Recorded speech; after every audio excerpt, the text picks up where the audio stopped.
ada yang mau saya tanyakan nih Pak Ustadz. Iya, nah. Mungkin kita semua pernah mengalami, Bang Doni pernah nggak Bang Don makan di rumah makan gitu kan, selesai makan bayar, terus kembaliannya boleh kerupuk Bang katanya. Permen ya. Itu sering ya. Ya, jadi kembaliannya kerupuk, sementara udah siap makan Pak Ustadz. Kerupuk enaknya kan sambil makan ya. Pas. Jadi mungkin ada rasa keberatan sebenarnya gitu kan. Nah itu sebenarnya gimana sih Pak Ustadz hukumnya dalam Islam jual beli gitu, ketika penjual memberikan kembalian kepada pembelinya berupa kerupuk ataupun permen gitu dengan alasan nggak ada uang kecil. Tidak ada uang receh ya. Iya. Nah, ini hampir kita semua ya mengalami peristiwa seperti ini. Tidak hanya makan ya di rumah makan, di warung makan, tapi juga berbelanja. Betul. Di supermarket ya, baik itu skala besar maupun kecil ya misalnya. Nah, kembaliannya itu berupa permen ya, atau tadi Mas Oi bilang kerupuk. Ya, seolah-olah dipaksakan. Ya, kan betul, begitu. Bahkan terkadang penjual ini sudah mempersiapkan. Benar. Nah, Oke, kita akan bahas menurut hukum Islam. Ya. Oke, baik. Bismillahirrahmanirrahim. Tentunya firman Allah Quran surah An-Nisa ya, surah yang keempat ayat yang ke-29. Apa bunyi firman Allah tersebut? Bismillahirrahmanirrahim. Ya ayyuhalladzina amanu la ta'kulu amwalakum bainakum bil batil illa an takuna tijarah an taradin minkum wa la taqtulu anfusakum innallaha kana bikum rahima. Ya, yang maknanya, wahai orang-orang beriman, kata Allah, janganlah kamu saling memakan harta sesama kamu dengan cara yang batil. Ya. Kecuali dalam hal perdagangan. Kecuali dalam hal perdagangan, tentunya ada barter, ya, barang dengan barang, barang dengan uang yang sifatnya merupakan bagian dari muamalah, ya, bagian daripada jual beli, ya, barang dengan barang, barang dengan uang dan sebagainya. Dan janganlah kamu membunuh diri kamu sendiri, sungguh Allah Maha Penyayang kepadamu.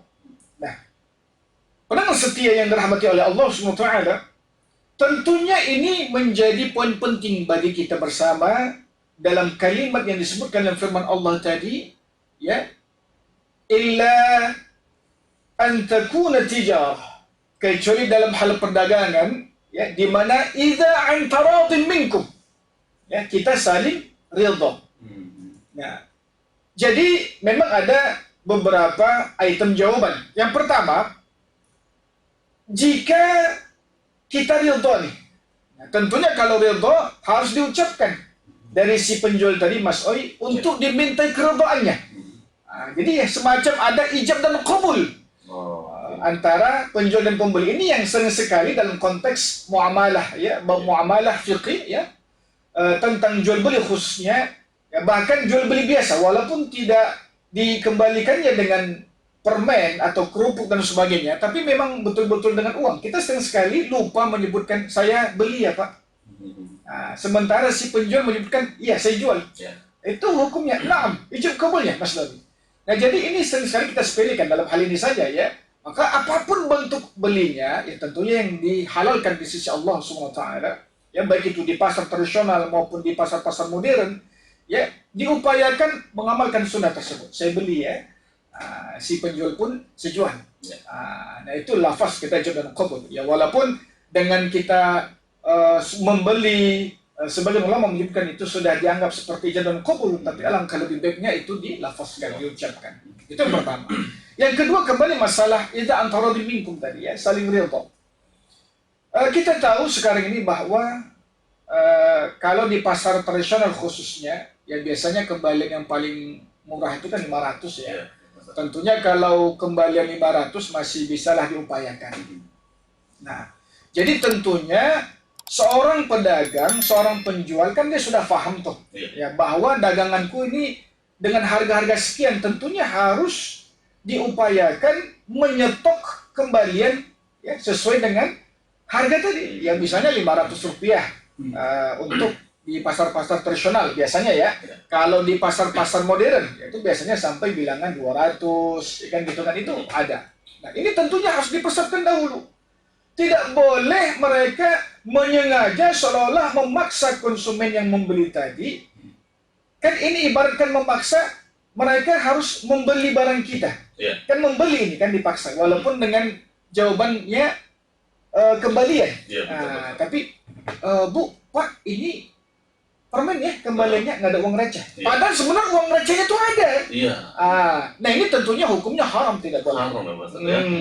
Jadi seorang penjual ya tetap harus mengupayakan kembaliannya dalam bentuk receh tadi. Dia mengupayakan. Tapi kalau seandainya memang tidak ada yang sudah diupayakannya, maka mintalah keridhaan tadi. Ya, idza antaradum minkum. Untuk supaya saling ridho tadi, ya kalau ridho tadi tentunya dari pihak si penjual pasti ridho. Bagaimana pihak pembelinya kan Iya, gitu betul. ya. Tentunya diminta jawabannya, Iya. keridhaannya. Ya Pak, Bu, ya saya minta izin karena memang tidak ada uang receh, Iya. sulit saya dapatkan. Tapi ingat ya, dia harus mengupayakannya dulu. Kalau memang tidak dapat, minta keridhaan si pembeli tadi. Tidak ada uang kembalian Pak, ya gimana? Saya berikan kerupuk, ya atau permen Pak, ya tentunya dikonversikan dengan jumlah rupiah yang akan dikembalikan. Ya, misalnya, dan dalam hal ini juga tidak boleh curang. Jadi misalnya si konsumen tadi boleh saja dia menyebutkan, oke, kalau kembalian saya misalnya Rp1.000, berapa permennya? 4K, 5K, Iya. kan gitu. Nah dalam hal ini boleh saja, bahkan ini pertanyaan yang pernah juga ditanyakan oleh jemaah, boleh nggak dalam hal itu Ustadz si konsumen tadi menawar? Nah iya, jangan juga si penjual memaksakan 1.000 cuma dapat 2. Tetap diminta keridhaannya. 1.000 itu yang pantasnya berapa sih? Iya. Kalau satu bungkus permen itu katakanlah harganya biasanya Rp7.000, isinya berapa? Nah ini harus dikonversikan. Ya tentunya memang kalau di ecer ya makin mahal, wajar ya. Betul, Nah betul. itu tentunya tetap diminta keridhaan. Kalau seandainya si pembeli tadi minta ya tambahlah sedikit permennya, misalnya 1.000 kembaliannya, ya 5 lah Bu, boleh nggak? Jadi tetap diminta keridhaannya. Jadi jangan sepele, mentang-mentang dia ridho terus kemudian sembarangan kita ngasih, cuma 2 biji. Iya. Ya jangan, ini juga kezaliman. Betul. Ya ini kezaliman. Nah, jadi tentunya yang paling inti tetap meminta keridhaan dari si penjual, si konsumen tadi. Jika dia ridho, maka halal lah jual belinya. Kan gitu ya, sampai tingkatan itu tadi saya katakan, boleh saja si penjual tadi, si pembeli tadi menawar, ya kalau Rp1.000 kembalinya berapa permen yang saya dapatkan, Iya. boleh. Karena secara tidak langsung itu tetap dalam konteks dia jual beli. Dan nilainya juga harus sesuai ya, Harus Pak Ustadz, sesuai. ya. Jadi Karena ya, kadang-kadang penjual juga itu salah satu trik mencari untung juga. iya, gitu. nah, secara nggak Permen, langsung dia iya. menjual permennya. Iya, betul, Kan Pak begitu. Ustadz. Nah, jadi intinya tetap harus meminta keridhaan dari si pembeli tadi. Nah, jika dia ridho, oke Bu, nggak apa-apa. Baru. Tapi ingat ya, tetap harus diupayakan juga kembaliannya, diupayakan. Kalau memang tidak ada, ya silakan foto. Oke. Baik, terima kasih Pak Ustadz. Iya, penjelasannya, sama-sama. Pak Ustadz ya. Ya, kembali ke Bang Doni, Bang Doni.